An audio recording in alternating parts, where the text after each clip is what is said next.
খুব উৎসাহের সাথেই ম্যাঙ্গো আইসক্রিম বানাবো বলে সমস্ত কিছু প্রস্তুতি নিয়েছিলাম, সব কিছু গুছিয়ে নিয়েছি।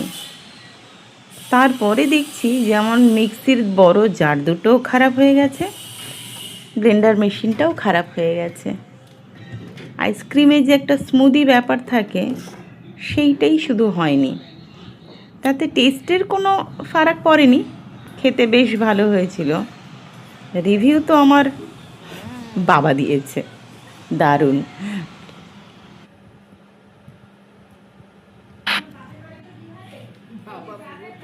প্রশংসা করলে উৎসাহ বাড়ে, এই আর কি।